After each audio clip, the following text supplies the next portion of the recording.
반갑습니다. 일곱빛깔 책 이야기입니다. 오늘은 멋진 오늘보다 더 멋진 내일을 응원하는 유머라면 유대인처럼과 함께 할 텐데요. 때로는 100마디의 여러 말보다는 한 마디의 유머가 더 큰 응원이 될 수 있다라고 얘기하고 있는 이 책 속으로 들어가 보겠습니다. 어떤 사람에게 세 명의 친구가 있었다. 첫 번째 친구는 마음속 깊이 사귀는 사이였으며 세상에 둘도 없는 특별한 친구로 소중하게 생각했다. 두 번째 친구는 그가 마음속으로는 사랑하고 있었으나 첫 번째 친구만큼 소중하게 여기지 않았다. 세 번째 친구는 친구로는 생각하고 있었으나 별로 관심을 갖지 않았다. 어느 날 경찰서에서 소환장을 받은 그는 나쁜 일로 벌을 받게 되는 것이 아닐까 두려웠다. 그래서 혼자 갈 용기가 나지 않자 새 친구에게 차례로 함께 가자고 부탁했다. 그가 늘 소중하게 생각하는 첫 번째 친구는 아무 이유도 말하지 않은 채 그냥 거절했다. 첫 번째 친구는 재산이다. 아무리 재산을 소중히 여기고 사랑한다 할지라도 죽을 때는 고스란히 남겨둔 채 혼자 떠나야 한다. 두 번째로 소중하게 여기는 친구는 경찰서 앞까지만 함께 가줄 수가 있다고 했다. 두 번째 친구는 가족이다. 화장터나 무덤까지는 함께 따라가 주지만 그냥 돌아가 버린다. 실망한 그는 다시 어쩔 수 없이 세 번째 친구에게 함께 가달라고 부탁했다.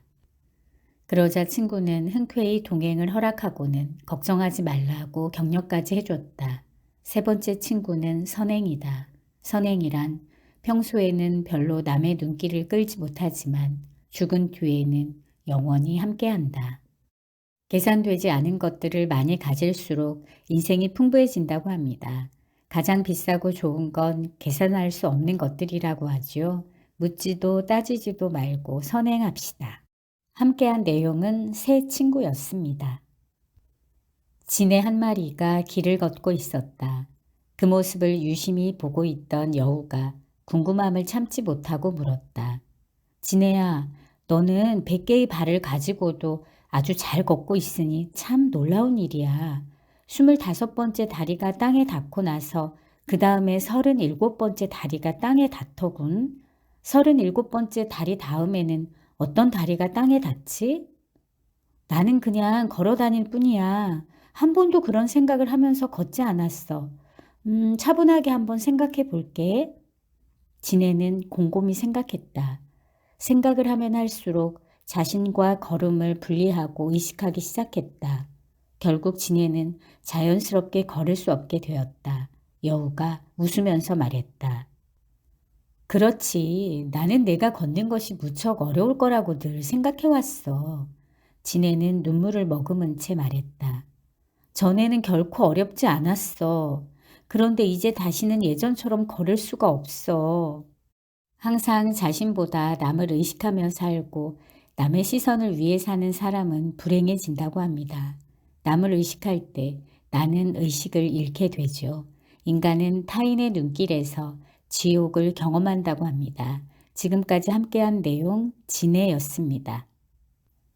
마을에 소문난 부자가 살고 있었다. 그 집 앞에는 아침마다 거지가 찾아와 문을 두들겼다. 그럴 때마다 부자는 동전 몇 잎을 거지에게 줬다. 동전을 주면서 거지에게 설교를 빠뜨리지 않았다. 남을 원망하지 마시오. 당신의 가난은 당신의 게으름 때문이오.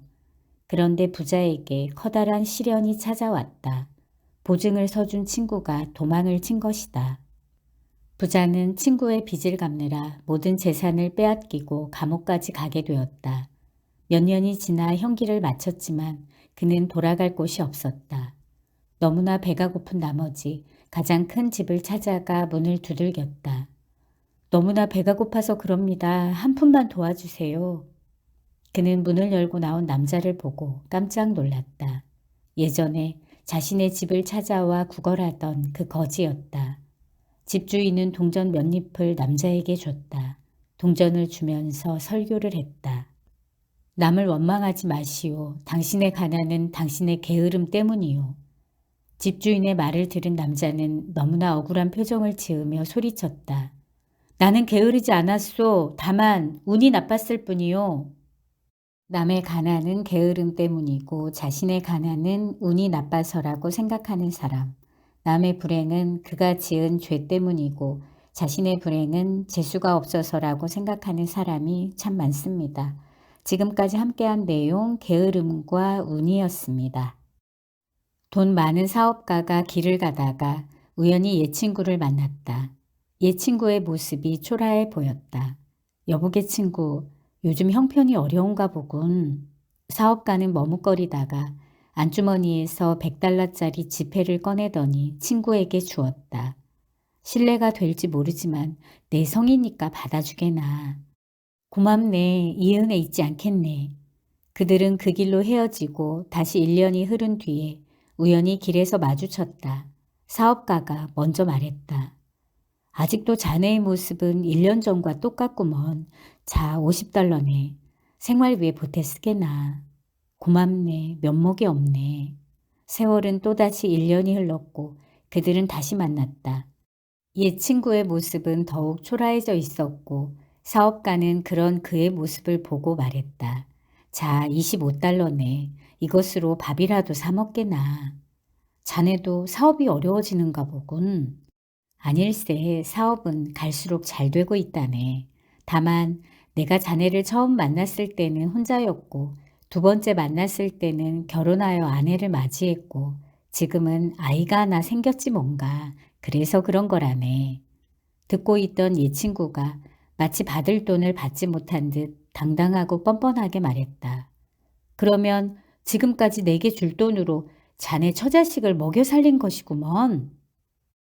당신의 호의를 진실로 감사하게 받아들이는 사람이 있을까요? 대부분 사람들은 호의가 계속되면 권리인 줄 압니다. 지금까지 함께한 내용은 입장 차이였습니다.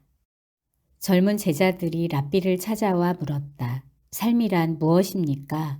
그러자 랍비는 제자들을 과수원으로 데리고 갔다.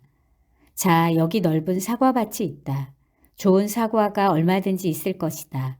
너희들은 지금부터 사과밭으로 들어가서 각자 마음에 드는 사과 하나씩을 따오너라. 다만 선택은 한 번뿐이며 한 번 지나간 길은 되돌아갈 수 없느니라.